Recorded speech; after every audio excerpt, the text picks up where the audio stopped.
Hey Terry, how you doing, my man? Oh, doing really good. How are you?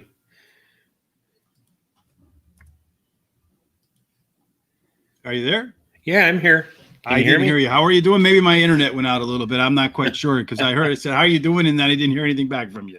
Oh, I said I'm doing really good. And you? I'm having a pretty good day. It's been kind of busy trying to get caught up this morning with everything to get ready to go live. So I'm here. We're kind of going to be winging a little bit, so maybe I might press a few wrong buttons along the way. How did you do with your picks on the weekend? I was not great, but I was okay. I mean, I did yesterday my pick of the day one. Didn't pay a lot, but anytime you can make 100% on your bet, I think that's all right. So, That always works out, right? Tell us a yeah. little bit about what you had. Yesterday, let me get to my sheet here, and Mm-hmm. I'll tell you exactly because I do so many of these that You I forgot.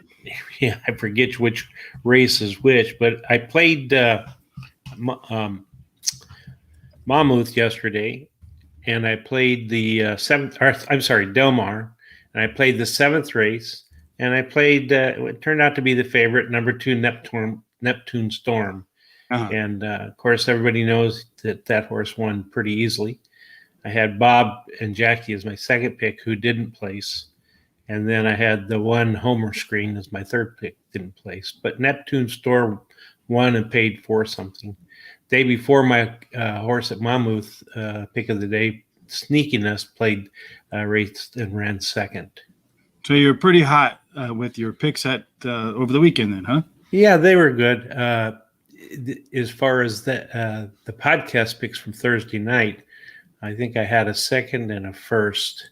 But Uh-huh. I had the first because of the second actually. I mean the first because the horse that really won it, of course, we know was disqualified. So we're talking about Hot Rod Charlie there, right? Yes, yes, that was something else that race. Yeah, well, that's going to take us into our first topic, I guess. I was going to go with that, the second one with the Haskell, and the whip rule. It was a pretty popular topic that we saw yesterday on our Facebook account, on across different Twitter and other social media accounts.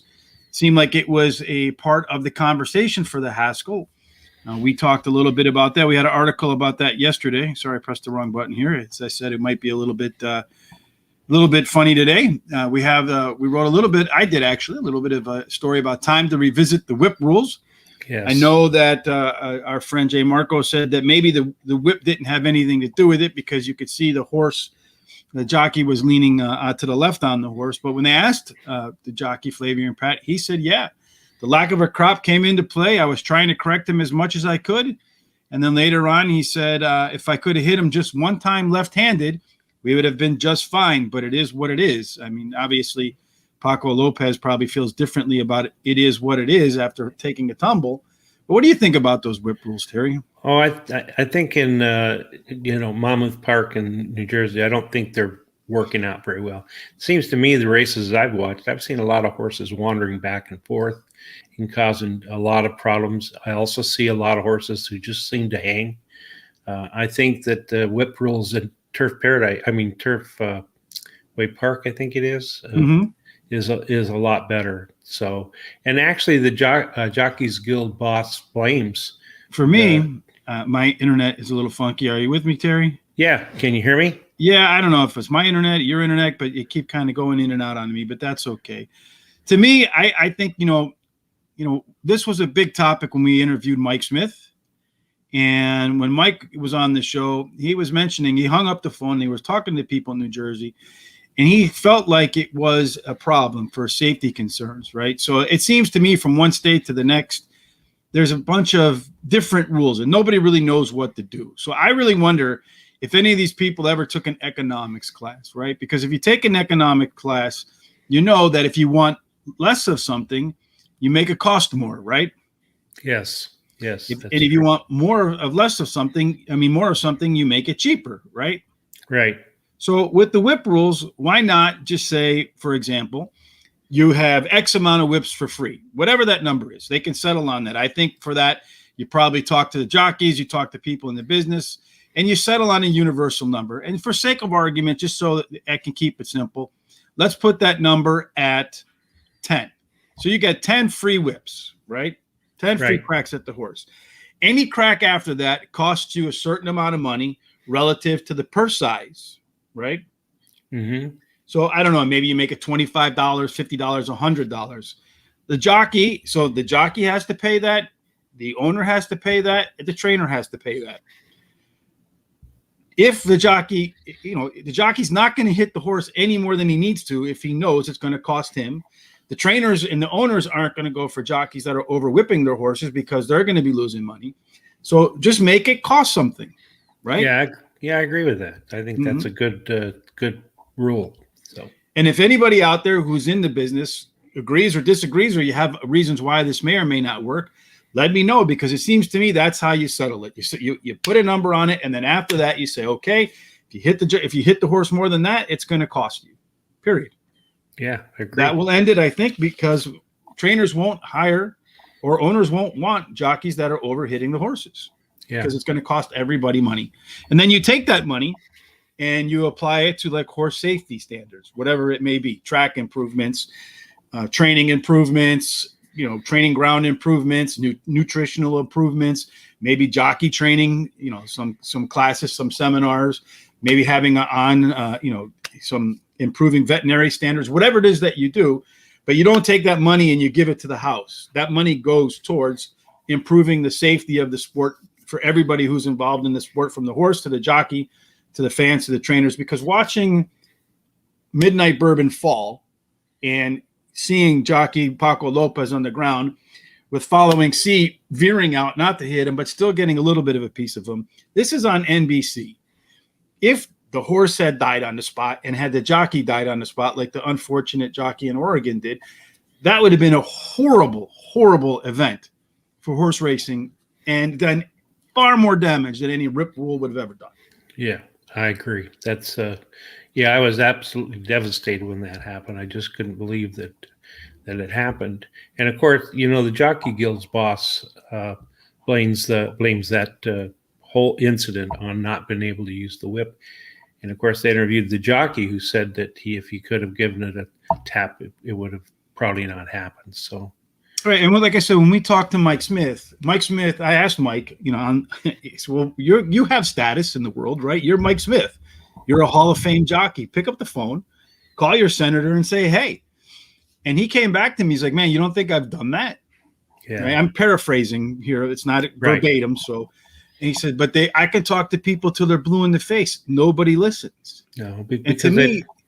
I'm sorry, go ahead, Terry. I was just going to say, because they don't really understand. They really should go to the source, which is the jockeys, and talk to them and get their opinion and kind of set the guidelines with that. Because the jockeys don't want to hurt the horses, but they want it to be safe, and they want to be able to encourage the horse to do well. So I think that's where they're missing the boat right there. Mm-hmm. Well, I do think they should get input from jockeys. Jockeys are the ones that are actually on the horse riding. And to me, I think, unfortunately, with a lot of politicians and bureaucrats, they're all in the business of doing something for the sake of doing something so they can say they did something. And everything for them is intentions based. Well, we intended for it to have a positive consequence, right? But you and I are not in the intentions business, Terry. We are in the outcomes business, right? There's not a single horse player on the planet who intends to lose when he puts his money down, right? Right. But the outcome is final. You win or you lose, right? So we're in the outcome business. And if we don't produce positive outcomes, we're not going to be around for very long. No. And unfortunately, we don't hold our politicians and bureaucrats and the people who create rules to these same standards. We let them get away with saying, it was my intention for it to work. Well, by golly, it didn't work. And because it didn't work, there's consequences for that. And you should pay a price for having unintended consequences, no matter what your intentions were, because it's the outcome that matters. Mm-hmm. Mm-hmm. Yeah, it really is. Because look what happened. Of course, Hot Rod Charlie got disqualified after running a great race. I mean, I had him as my second choice, and my first was Mandaloon. Mm-hmm. But he ran a great race. And a hard race, and then he's disqualified all the way back. So all of the bettors lost on that. The owner lost, the jockey lost, everybody lost in that situation. So It Horse affects a racing lot. lost in general, right? Because now Yeah. Hot Rod Charlie may or may not be in the Breeders' Cup Classic, and he might have been the best horse. Yeah. So there are consequences. And again, this goes back to my intentions and outcomes. If just allow like I said, put a cost on it. If Flavian needed to hit him twice to win without interfering with everybody else, it would have been worth a couple $100 to hit him a couple more times and prevent all that damage. And I would say public relations damage too. But let's go to another hot topic while we're at it, right? Lasix. Okay. Yeah. Let's just be real controversial today. See if we can't get canceled in this cancel culture. So our Frisco Bash over at Horse Racing Radar, make sure you go on over there, had a discussion with about Lasix with jockey Tyler Connor. Now they have Stonic Group. They won't have any Lasix in their horses, I think, by 2024. In some tracks, they allow Lasix in some races, and they don't allow it in other races. Horses that have been on Lasix for a long time now can't run on Lasix. And when we talked to David Aragona in our Belmont preview on the Player's Edge a couple weeks ago, Lasix came up, and he said they have a scale for how horses bleed from 1 to 5. Honestly, that's something I didn't know before. I had no idea either. So right. So I think they have a good an indication of which horses are bleeders and which ones aren't. And of course, there are some advantages to taking Lasix, right? The horse loses weight for one, so it's going to be faster. Some people say you can use it to mask other cheating drugs, if you will, again, right? So yeah, there are some positives. I mean, there are some negatives to that. And also, from what I've read, horses that are on Lasix, they lose a lot of calcium, right? So the next logical step, if you will, is no calcium, leg breaks, horse breaks down, and we're having these breakdowns on the track because horses are using Lasix. They don't get calcium, and because they're not getting calcium, they're breaking down. yes, right? So that's like one of those SAT questions. Guys named Rich wear red hats, right? yeah, Okay. Terry, this guy has on a red hat. Is his name Rich? They don't have the conclusive proof, right? no, So to me, this goes back again to what we talked about with the whip rule. Why not? If you want people to use less Lasix, put a cost on it, right? yeah, Tell the trainer. This one doesn't apply to the jockey. Tell the trainer, you tell the owner, if you want to use Lasix, you can use Lasix. What it's going to cost you, you're going to have to pay a fee for your, and I don't know if they have to do this already or not. So if they do, let me know. But you have to pay a fee if you want your horse to use Lasix, and if your horse collects a check. So if it finishes first, second, third, fourth, or fifth, or whatever the payout structure is, then it also forfeits a percentage of its winnings. yeah, You take that money again and you apply it to a pool for that track so they can prove safety all across the board, from the track to the stalls, to wherever safety improvements are needed. yeah. If you put a cost on it, the trainer and the owner are only going to use Lasix if they absolutely have to use it, right? Yeah, I think more, though, they should also, along with what you're saying, they should really point to which horses really need it. A lot of barns just automatically give all their horses Lasix.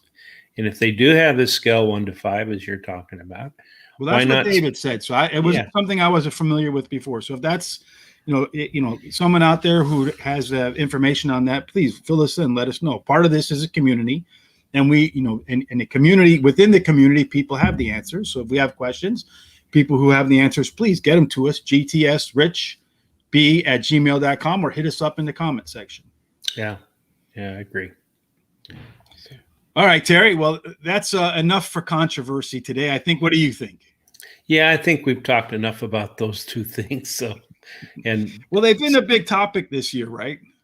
Oh yeah, and it's a big deal nowadays to talk these sorts of things. They really affect horse racing and outcomes, as you were saying. So, yeah, it's actually. There are a lot of things affecting your outcomes, right? You have the whip, you have the Lasix, then you have, I don't want to say cheating scandals, but you have cheating scandals, right? We don't know yet what the outcome is for Bob Baffert, but these are all things that turn off the horse player. Nobody wants to watch a race where a horse tumbles over and the jockey gets knocked to the ground, and you feel bad for the horse, you feel bad for the jockey, right? And like you said, people who had their money on Hot Rod Charlie and maybe had the exacta or trifecta, a little whip, they get paid. Now they walk away unhappy about the entire event, right? Yeah, Yeah, And then you get the cheaters who are giving the horses stuff that they're not supposed to give them. So that makes horse players less likely to play. Yeah, and also casual fans or people that were going to be drawn to horse racing are not going to come if they think that there's problems like that. I actually read of a guy that said he's been going to the horse races for over 40 years and he's now going to quit going because of these sort of things that's going on right now. So, well, kind of rewinding a little bit back to the Haskell, it's just kind of, like I said, perusing through social media. I cannot tell you how many people I saw that claim to be longtime horse players say, I'm never going to bet at Monmouth Park again. Monmouth Park. And that's I can tell you from a handicapper standpoint, and now I can say that's maybe because they're a little bit lazy. They don't want to do the extra work to figure out how to bet at or handicap at Monmouth Park. The first time I did it, I got absolutely obliterated. So I went back and I chronicled every single race to kind of get a sense of what the race shape looks like. And then I can kind of fit in the horses that fit into the race shape, right? And I had a much better Saturday at Monmouth than I did the time before. At the same time, if you feel like you can't have any chance, you're just not going to get involved. Right. Yeah. Well, I don't like the fact that I like Monmouth Park. I always have. But watching the races lately, it seems to me that they're just not running the way they should be running. They're actually, wandering all over the track. I see a lot of horses that in the past haven't, stopped running, which are really hanging there in a stretch. So for me, it's hard to handicap it again. I agree with you 100%. So speaking of handicapping, Terry, as you do every day, Terry puts his best bet out there. Worst pick of the day, however you want to call it. I call it best bet because my man Terry, he picks winners, my man. So go ahead and fire away. Who's this winner? Who's today's winner? Well, I picked the first race at Mountaineer, and I like the number 5 horse, Mermaid Kisses. It's dropping in class today for this contest, and she's having a really good year, finishing 75% of the time in the money and winning 25% of those races. My second pick is number 6, Dancing Destiny. Comes in from Charlestown after winning 3 out of 4 races there this year. And she's trying turf for the first time, but she loves the 4.5 furlong distance that the race today is. And then number 2, Do You Love Me?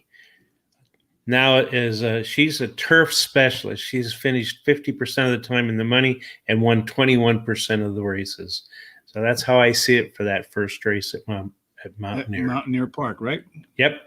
So that's a good prep for where we're going to go next then, right? It is. Because where we're going to go next, Terry and I we figured we'll do a little late night racing tonight. I'm going to keep Terry up past his bedtime to keep up with his pick 4 tonight. Well, you're on the West Coast. It's probably past my bedtime. Yeah, probably. Probably, yeah. It's probably. I'm one of those people that stays up a lot later than I probably should. So, all right. So Mountaineer, we're going to stay out in that West Virginia track, and we're going to do the late pick 4, which is races 5, 6, 7, and 8, right? Right. And of course, we have our horse racing radar branded hot dog pick 4. So there's Terry's hot dog pick 4. This is for the low budget people, and there's my pick 4. Yep. Tell us what you like and why, Terry. Well, in that first race, the 5th race, the first leg, I like number 457 Chevy. It checks all the boxes. Comes in from Pimlico, has a high percentage trainer and jockey, has the highest last speed rating, drops in class today, ran second against tougher horses in its last race. And then my second pick is number 7, who likes the distance and track, has 21% wins when they go from turf to dirt with this trainer. And then I like number 1, Echo Alpha 6, drops in class again today, has a high percentage trailer, and he also has the highest, or she has the highest rating at the speed rating today's distance. Then I like number 8, number 2, Iron Drill, drops in class today, likes the distance and likes the track. Then in my second leg, I like the 1, 3, 5, and 6. So I like Omi's Slew. drops in class today, should improve while returning to a sprint, and has finished 47% of the time in the money during his career. And then number 5, R.C. Owens, has the highest race speed in the race, drops in class again today. Ran second versus tougher last race and has the best speed and is fastest among the starters. Number 3 is Judge Hudson. Showed brief speed in the last race, but since being off since October, and can improve in its second race back.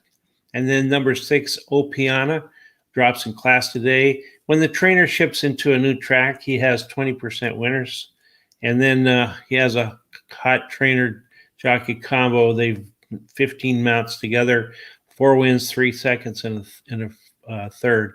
And this is a wide open race. It's going to be anybody's guess here.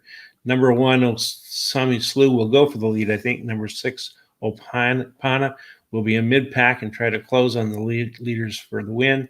Number 3, Judge Hudson, and number 5, R.C. Owens, will close from deep and try to catch the number 1, Osami Slew.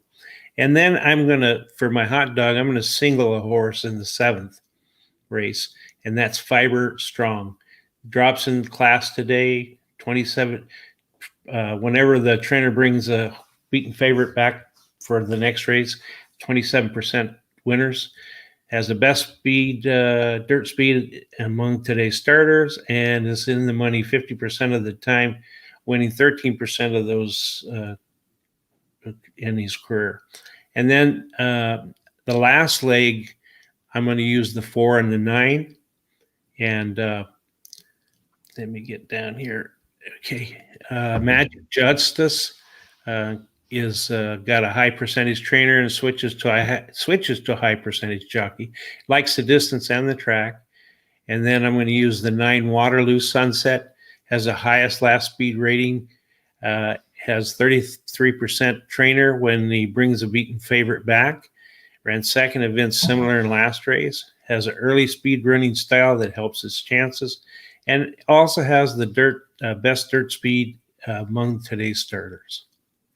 For me, I'm going to go, when you look at these races, they're either 6 furlongs or 5.5 furlongs at the Mountaineer's main dirt track.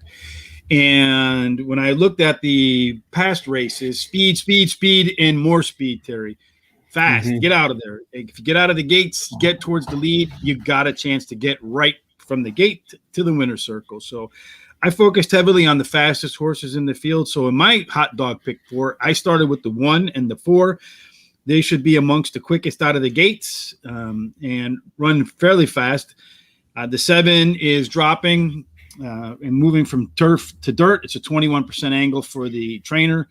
The 1 horse has the top pedigree in the field and the top jockey trainer combo. So I'm going to get speed, I'm going to get jockey, I'm going to get pedigree. So I'm going to go with the 1 and the 4. In race number 6, I'm going with the 1 and 7. The 1 and 6. I can't see the number right in front of me, right? Both of them are the fastest in terms of my early pace setups. Both are dropping in class pretty substantially relative to the rest of the field. So I got class droppers that are faster than everybody else, or shown to be faster than everybody else in their previous races. And as I expect that class relief to make that speed hold up. Race number 7, we have the 4 horse, who's the 1-to-1 morning line favorite, right? Every ticket's going to have the 4 on there. So I feel like you got to try to beat the 4 as well, just in case the 4 doesn't hit it. Because if you beat the 4, you probably maybe more than double the pick 4 payout, right? Yep. So the 4 is dropping, and he's also a beaten favorite, like you mentioned, 27% turnaround for the trainer on that angle. But the 7 has the fastest quarter-mile fractions in any of the races in the last 10 for any of these horses. So I can see the 7 busting out early and getting ahead of the 4. And if he can go wire to wire and have the stamina, I think he has a shot to upset the 4. Finally, I think the last leg is the one to me that has the most depth in it and was the hardest to pick. But I'm in agreement with you. I'm adding the 1 instead of the 4 because the trainer in this spot wins at 32% when he keeps his horse in the claiming rank. So I'm going to go 1, 4, 9. So my pick 4 for the hot dog is $12. 1, 4, 1, 6, 4, 7, 1, 4, and 9. Sean has his up there. Oh, good. Sean doesn't know how to do a hot dog pick 4. He doesn't. Oh, he's got a big one, huh? Yeah, he's going to split the middle there. He says Sean's too, he's too good to do the hot dog pick 4, right? He's got somewhere between hot dog and prime rib. What would you consider that, Terry, between a hot dog and a prime rib? Oh, probably a hamburger. You think a hamburger, but it's got to be like a sirloin burger or something, no? Yeah, probably maybe a buffalo burger. They're a little more expensive. A buffalo burger? Yeah. Maybe a buffalo burger. So we'll call that the buffalo burger pick 4. Okay. Now we're going on to the prime rib. So you have a little bit different numbers here, Terry. Tell us about the ones that you added. Okay. In that first leg, the fifth race, I added the I cut back the 1 and 2, removed them and kept with the 4, 7. In the second leg, I have the same horses, the 1, 3, 5, and 6. In the sixth race. And in the seventh race, I added the 3, 6, 8. And I like the 3 because he's got early speed, which will help his running style. He has a hot jockey in the last 7 days who's won 5 out of 19 races and ran second once and third once. And then let's see here, the 3, 6, the 6 I like out on a limb, switches to high percent jockey, has the highest figure at today's distance, and also is having a good year. Has finished 62% of the time in the money and won 17% of those.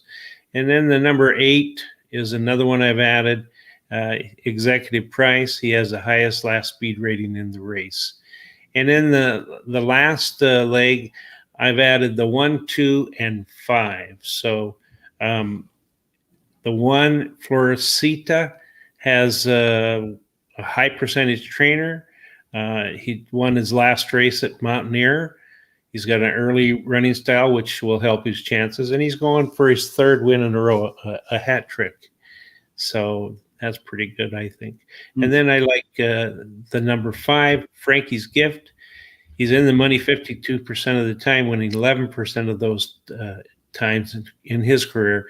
He really likes the distance and the track. And then number 2, Mean as a Snake, won last at this distance, so he likes the distance. So for me in race number 1, I added the 7 and the 9. You got a drop in class from the 7, and in the 9 is dropping 2 classes. So I think the class relief once again could prove to be very influential in this race. I added the 7 and the 5 in the second leg. The 7 again is a class dropper. That's supposed to be a 1, 6, 7, 5 for me. Yeah, the 6. I just didn't color the 6 in for whatever reason, which scares me a little bit that I don't do these things. But anyway, the 5 is a quick turnaround. I usually try to catch these things. I thought that was in a 2-horse when I saw it in there in white. So I like when jockeys turn their horses around pretty quick. Trainers, that's what's happening with the 5-horse. I added I didn't really add anything in the 3rd leg. I kept it exactly the same. I think those are the 2 horses to beat. And then in the final leg, I just simply added in the 2-horse. It has deceptively fast fractions if you dig deep into the past performances. And again, speed could be the way in there. So Joseph Berrios says, we're on fire. I hope you're right, Joseph. I hope we're on fire today, my man, because Terry and I both want to be on fire today. Absolutely. We want to win. We want everybody else to win. Absolutely. That's why we're here. And of course, like I said, it's a community. Terry and I encourage people to comment, to send us any information that they want to send to us. If you have a pick 4 at a particular track you want us to do, or if there's a race you want Terry to do his best bet on, go ahead and hit us up on Twitter at horseracingradar.com, at Facebook on horseracingradar.com, or follow us at either one. Like us at either one. And then, of course, here on the bottom down there somewhere is a subscribe button. Make sure you hit that and the bell so that every time we go live, you're notified. And then you can be on Terry's fiery pick 4s for sure, right? Yes. Mm-hmm. Absolutely. Terry and I'll be back tomorrow at same time, 1 o'clock Eastern, 12 o'clock Central, 10 o'clock where Terry is. He's just getting the Sandman out of his eyes when we get started. Terry, what are we doing tomorrow? We're doing Penn National tomorrow, right? I think so. Yeah, I think that's what you said. Penn National. We're going to do nighttime racing again at Penn National. So have everybody plenty of time to check out our pick fours. Make sure you head on over to Horse Racing Radar on our Facebook page. If you like the gear, go on over there. You'll see there's a new program where you can get 25% off if you join Horse Racing Radar, and you can get some of this great gear. I'm working on, I think, some really nice gear that we'll have hopefully sooner than later that I think everybody will like. Terry, any parting thoughts? No, just that I'm looking forward to a good week, and I'm hoping everybody stays safe and wins at the races. Yep, especially the jockeys and the horses and all the people involved in the race. We wish them all nothing but everybody winning tickets. Till we meet again tomorrow, everybody, good luck at the track.